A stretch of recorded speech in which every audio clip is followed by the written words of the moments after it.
말씀 이사야 52장 13절로 53장 12절 말씀 속에서 종의 고난과 성공이라는 주제로 함께 말씀을 듣습니다. 많은 성도들의 소원은 내가 예수님 믿으면 모든 것이 다 잘되고 형통하고 풍요로움을 즐기게 될 것이다 라는 그런 기대치를 가지고 있습니다. 여러분은 어떻습니까? 사람들은 누구든지 자신의 생애에 소원하는 바가 있습니다. 소원하는 바가 있지만 그 소원이 다 성취되는 것만은 아닙니다. 만약 자기가 원하는 소원대로 모든 것이 다 성취된다면 그 사람은 세상에서 성공한 사람입니다. 오늘 성경 말씀 속에서도 한 사람의 성공 이야기가 나와 있습니다.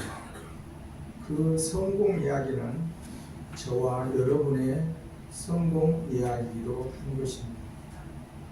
그 성공이 이루어지기까지 그 사람의 소원이 있었습니다.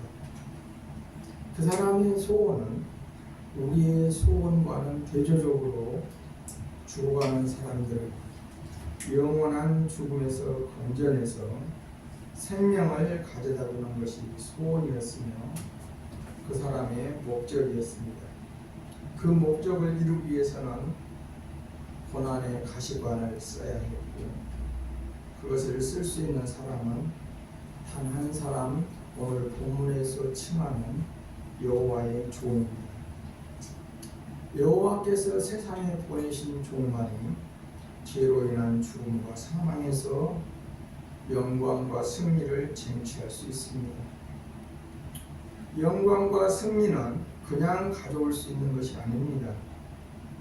하나님이 보내신 죄 없는 무辜한 사람의 고통과 그 죽음이 연관되어지는 것입니다.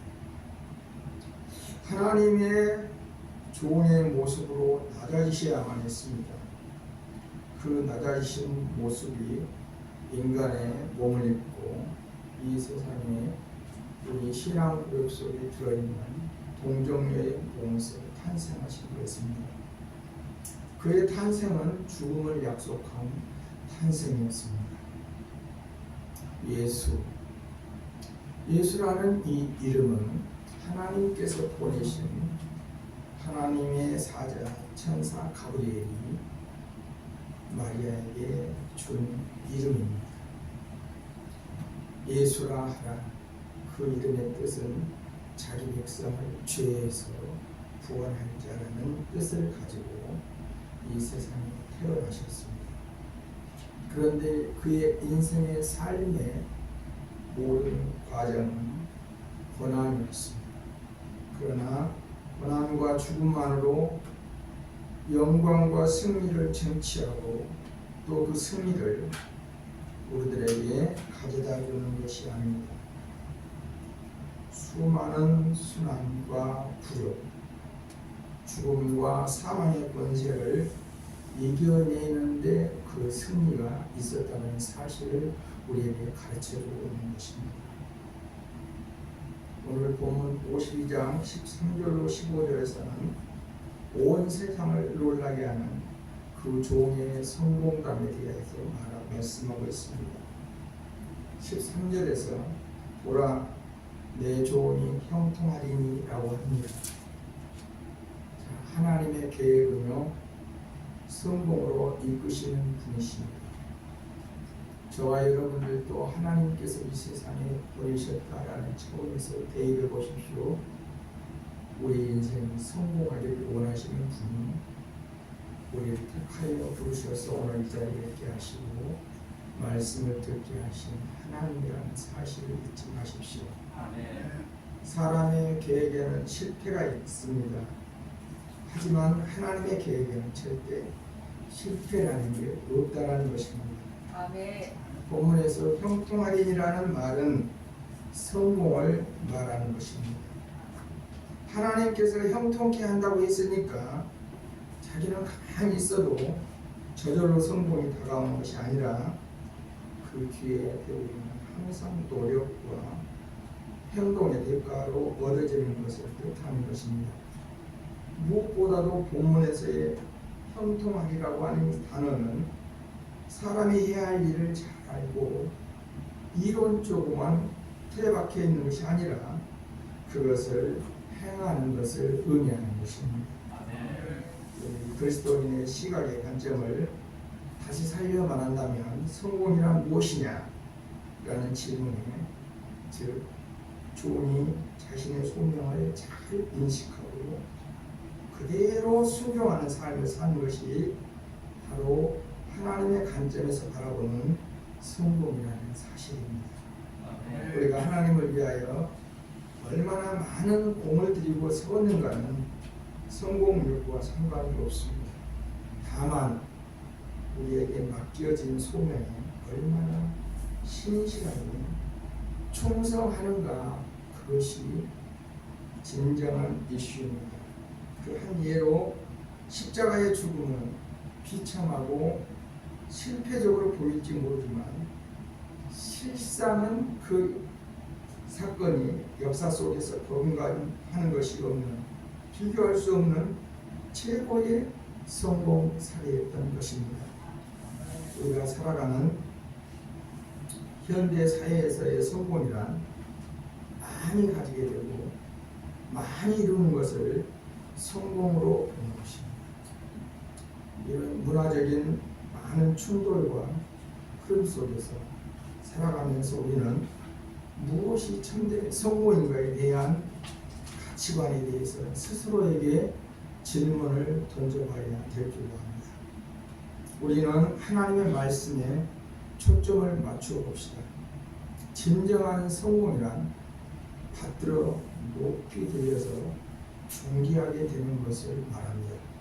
이것을 예수님의 생애에 순서적으로 적용을 하면 예수님의 고난과 십자가의 죽음과 그 안에서의 사흘 만에 부활과 하나님이 부르신 하늘로 올라가신 승천과 높이 하나님 나라의 보좌에 앉으신 것을 쭉 예언하는 것이 진정한 성공, 받들어 높이 들려서 존귀하게 되라고 하는 오늘 본문에서의 말씀이 일맥상통하는 것입니다.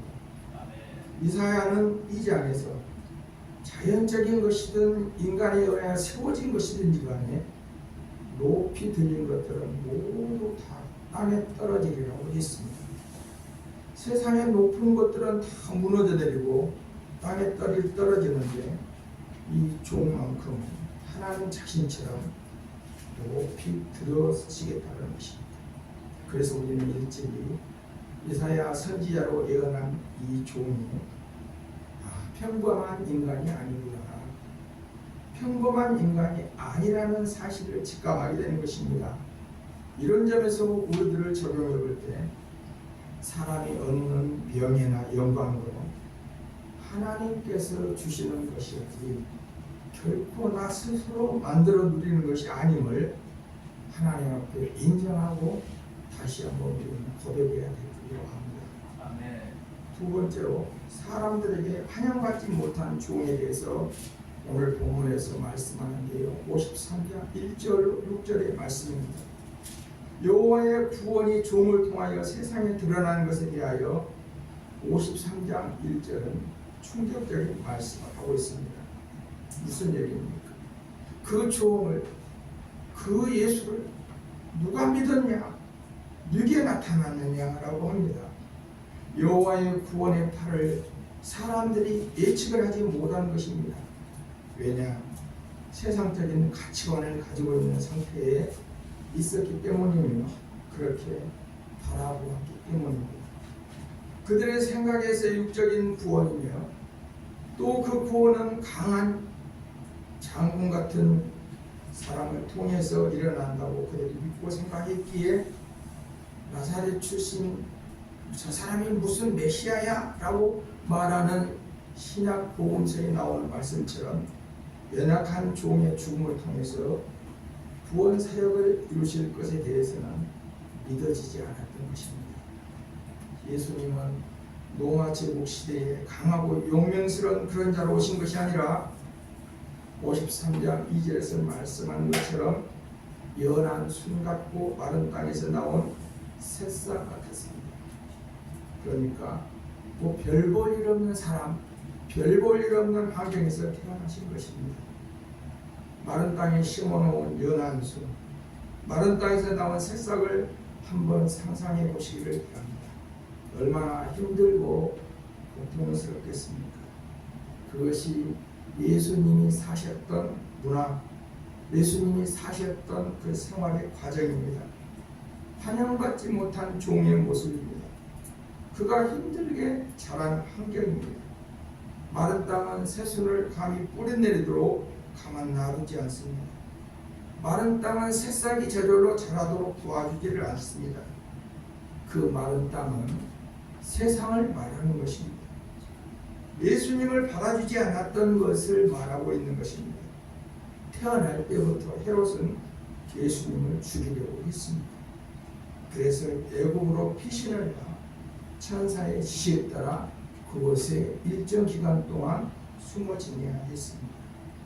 여호와의 종으로 오신 예수님은 처음부터 끝까지 고난의 연속이었습니다.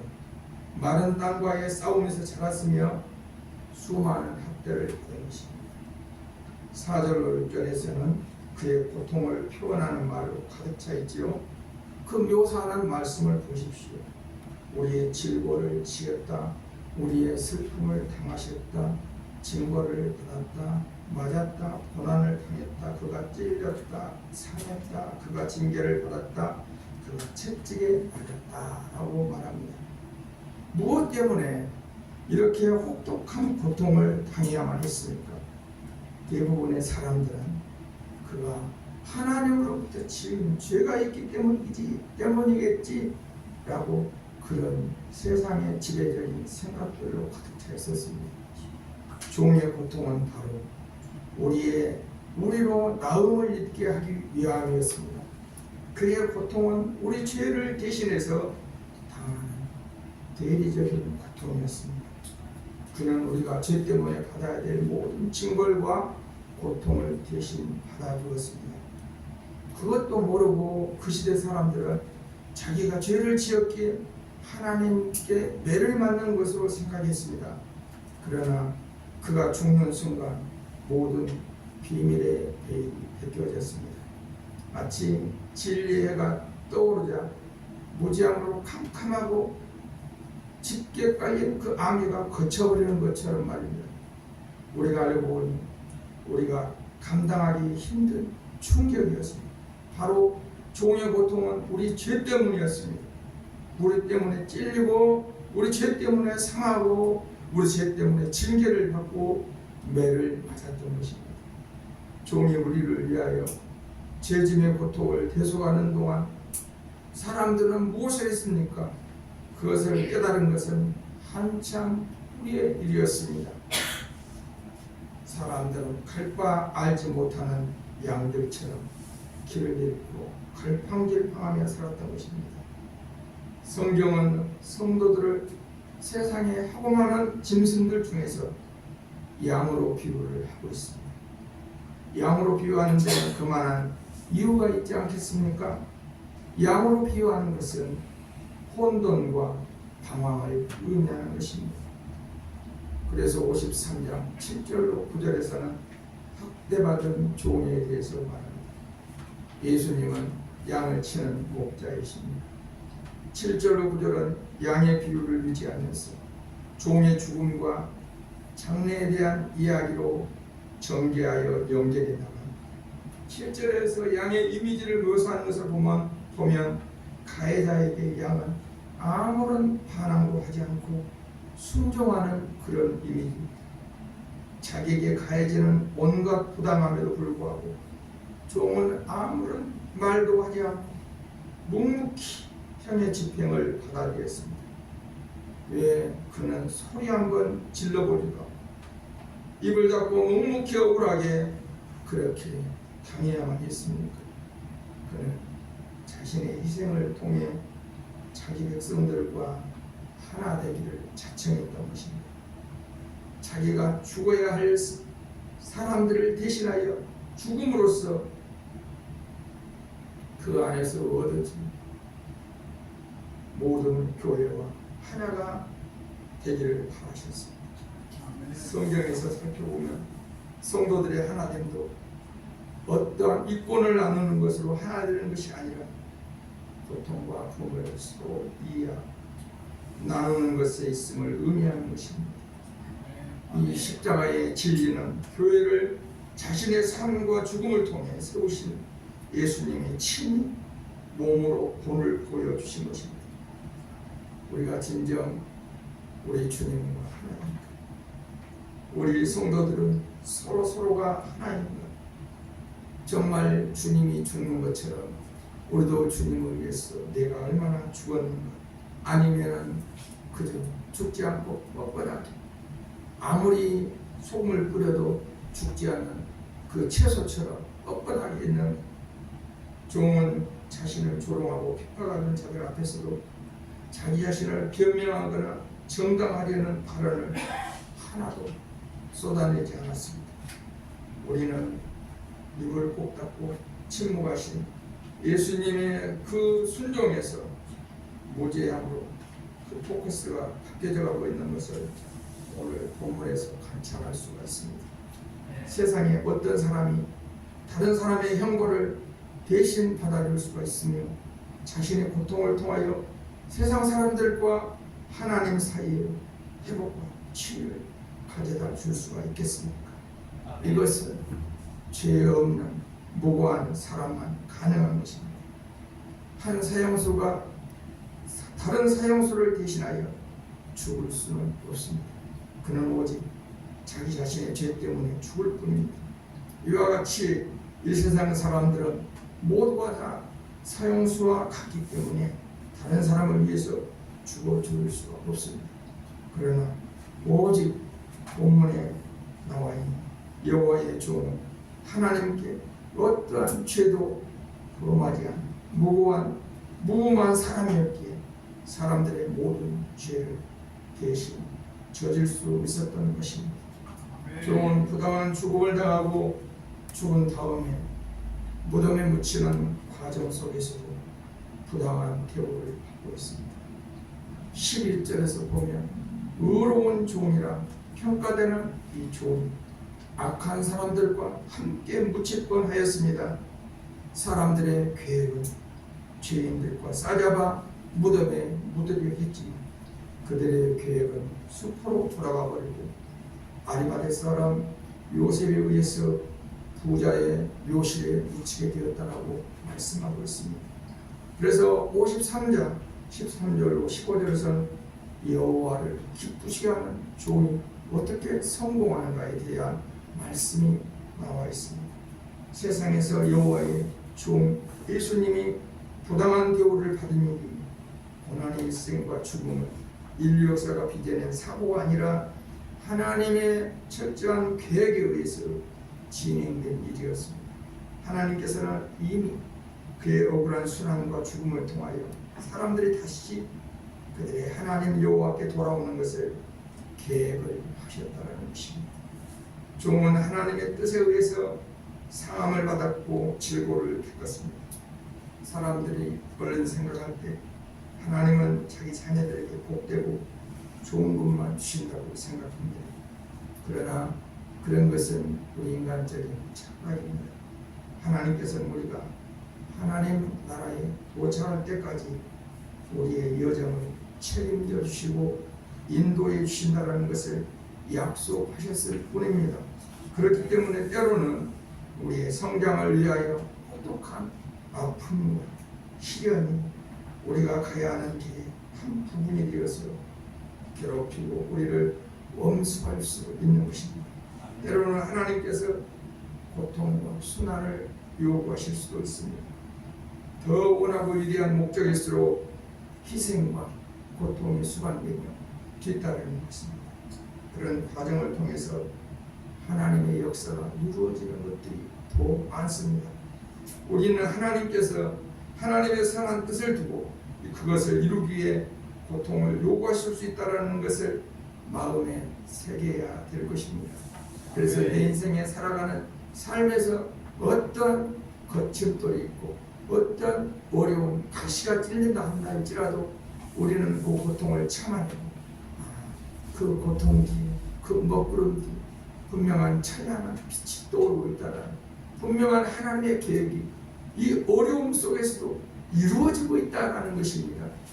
그럴 때 주님, 하나님, 이것이 내가 감당해야 될 몫입니까?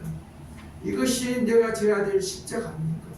그래서 찬송가 있잖아요. 십자가를 달게 진다. 우리 모두는 그런 생각을 가지고 믿음이 있을 때 하나님은 절대 실패하시는 분이 아니에요. 반드시 내 인생을 성공으로 이끄시는 분이시다 라는 그 믿음을 가지고 살아갈 때 우리는 그 고통도 달게 여길 수가 있는 줄 믿습니다. 하나님의 뜻이 이루어지고 있다는 사실을 발견할 수가 있는 것입니다. 그리고 혹시 어떤 문제나 고통이 실제적으로 나에게 주어졌을 때 하나님 정말 살아계세요? 하나님 왜 하필 나에게 이런 일이 일어날 수 있습니까? 라고 탄식하고 원망하지 말고 본문에서 여호와의 종 묵묵히 하나님의 계획을 성취하기 위해서 묘사한 것을 보십시오. 입 하나 열지 않는 그 뜻에 순종하는 것을 보시기를 바랍니다. 종의 남은 고난에 동참할 수 있는 것, 십자가에 동참할 수 있는 것, 주님의 고난에 동참할 수 있는 것, 이것이 오늘 성경 본문의 고스란히 우리에게 그 메시지를 전해주고 있습니다. 오늘 10절 말씀을 보면 53장 10절 말씀을 보면 그런 모습으로 하나님 앞에 온전한 속건제물로 드렸다고 말합니다. 그가 여호와께 순종했기에 그 속건제물을 통해서 많은 자손들을 보게 되었고 그 날은 길게 될 것이라고 말합니다.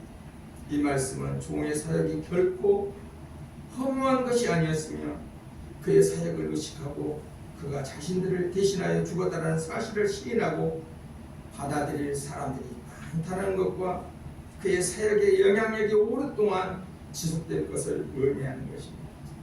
여러분, 우리 반성교회 성도 여러분, 오늘 이 주신 말씀처럼 이 사역의 의식을 우리 주님이 나를 대신하여 죽으셨구나, 나를 대신하여 그렇게 참고 이겨내셨구나, 하나님의 계획에 성공적으로 그 속건제물로 드리는 자리까지 나갔구나. 나도 왜 예수를 믿고 오늘 이 자리에 있게 됐는가? 내가 그의 씨가 되었다는 사실, 그 제물로 드려진 그 씨가 되었다는 사실입니다. 자신을 종으로 내어줌으로써 많은 결실에 씨앗 수확을 올릴 수 있었던 것입니다. 그래서 예수님은 말씀하시잖아요. 복음서에서 하나님 이 날이 땅에 떨어져 어쩐다고요? 죽으면 많은 열매를 맺는다고 말씀하셨습니다. 우리는 우리 자신의 몸을 산 제사로 드리기를 원한다는 바울이 말한 기도의 내용처럼 제물이 되기 위해서는 짐승이 죽듯 주님 앞에 내가 죽어야 되는 줄로 믿습니다. 여러분, 죽은 사람은 말이 없습니다. 그러나 내가 부당한 대접을 받거나 누가 나를 알아주지 않을 때는 살아서 펄펄 기고만장 뜁니다. 왜요? 내가 죽지 않았기 때문에, 제물이 되지 못했기 때문입니다. 예수님을 본받으며 살아가지 않기 때문입니다. 예수님을 닮아 사는 과정을 우리 장로교 교리에서 성화라는 그 과정에 대해서 용어를 씁니다. 여기 계신 장로님도 장로고시를 볼 때 이 성화라는 교리에 대해서 아마 읽고 뇌리에 새겼을 것입니다. 성화의 가장 기본적인 조건은 끊임없이 죽는 연습입니다. 여호와의 종은 죽음을 통해서 살게 되었습니다. 하나님께 드리는 산 제사의 제물이 되기를 원한 우리도 늘 주님 때문에 죽고 낮아지고 포기하고 내 자신이기를 십자가 앞에 묻어야 될 줄로 믿습니다. 오늘 본문 10절에서 그의 손으로 여호와의 뜻을 성취하리로다 라고 합니다. 종이 하나님의 뜻에 죽기까지 순종하니 하나님의 기쁨이 커져갔던 것입니다. 우리 성도들의 삶의 최종 목표는 하나님을 기쁘시게 하는 것입니다. 복음 찬송에 나 주님의 기쁨 되기 원하니. 여러분 하나님께 기쁨 되기 원하시죠? 우리 모두가 주님께 기쁨이 되는 삶을 살아야 될 줄로 믿습니다. 그렇다면 우리는 과연 무엇을 통해 하나님의 즐거움을 확대시킬 수 있단 말입니까? 바로 그것은 충성입니다. 죽기까지 충성하는 것보다 하나님을 더 기쁘시게 하는 것은 세상에 존재하지 않습니다. 하나님은 말을 맥을 바꾸십니다. 고난받은 종에게 하나님이 주시는 칭호입니다. 종의 의로움을 인정하신 것입니다. 11절에 보십시오. 그 고난을 이겨내고 주님 앞에 속건제물로 드려진 이 종에게 뭐라고 칭호해 주십니까? 나의 의로운 종이라고 하십니다. 하나님과 사람들에게 공적으로 인정받는 칭호인 것입니다. 하나님과 사람들에게 의롭다고 인정받는 것은 인간이 누릴 수 있는 최고의 축복인 줄로 믿습니다. 종은 죽음에까지 이르는 순종으로 의로운 종이라는 이 위대한 축복을 이루어낸 것입니다. 그렇다면 우리가 하나님과 사람들에게 인정받기 위해서는 무엇을 어떻게 해야 되겠습니까? 하나님을 아는지 예수 그리스도의 복음을 우리가 끊임없이 실천하고 그 삶의 복음을 전해야 될 줄로 믿습니다. 그리고 복음의 지식은 여기 이 입술에 있는 것이 이 색치 혀에 있는 것이 아닙니다. 우리가 살아가는 삶에 있는 것입니다. 전에는 예수 믿으면 천국 가고 안 믿으면 지옥 간다고 하면서 노방전도도 사람들에게 많이 먹혔습니다. 그러나 요새는 그게 먹히지 않습니다. 우리 성도들의 진정한 삶, 여기 있는 이 목사들, 목사로서의 삶이 무엇일까? 늘 우리 나 자신을 돌아보면서 늘 반성하고 회개하면서 체크하거든요. 여러분, 우리 삶에서 오늘 주신 예수님의 삶처럼 어떤 어려움이 있고 역경이 있고 고통이 뒤따라 수없이 많이 예수님 때문에 참고 인내하고 죽고 또 죽는 연습을 많이 해요. 내가 죽어야 예수님이 살게 되는 것입니다. 그 안에서 복음의 열매가 맺는 줄로 믿습니다. 그래서 성경 안에 성령의 열매도 나오죠. 성령의 열매는 갈라디아서에 나옵니다. 그러나 빛의 열매도 있습니다. 이 시대에 우리 성도들이 전해야 될 복음의 빛인 줄로 믿습니다. 그 빛의 열매를 요약해서 뭐라고 성경에서 제시해 주고 있습니까? 착함과 의로움과 진실함이 있습니다. 이곳에서 직장에서 착함, 의로움, 진실함의 열매를 드러내 보여줄 수 있는 우리 성도들이 되어야 될 줄로 믿습니다. 세상 사람들의 소원은 배워서 남주나 이렇게 자기 유익을 위해서 배운다고 합니다. 그러나 우리 크리스찬들은 자기 유익이도 가지만 하나님이 남을 위한 것처럼 우리 가진 지식도 내가 아는 것도 남을 위한 것이 되어야 될 줄로 믿습니다. 하나님의 종들 시작해서 자신이 가진 지식으로 남을 위한 삶 전체를 주어서 구원한 것처럼 우리도 남들을 위하여 작은 날갯짓이나마 작은 몸짓이나마 열심히 주님의 말씀대로 행하고 전하는 우리 성도들이 되시기를 바랍니다. 말씀을 결론 짓고자 합니다. 세상에서 가장 성공한 사람이 누굽니까? 예수님이 세상에 오시지 않았다면 모든 사람들은 인생을 성공한 것이 아니라 모두 다 실패한 사람들 뿐입니다. 예수님은 여호와께서 그를 위해 계획하셨던 그 고난에 순종함으로써 하나님의 눈에 이 세상에서 가장 성공하고 존귀한 자가 되어 나의 의로운 종이다라는 칭호를 받았습니다. 인류의 구원 사역은 우연히 된 일이 아니라 오래전부터 창조주 하나님께서 계획하셨던 일인 것입니다.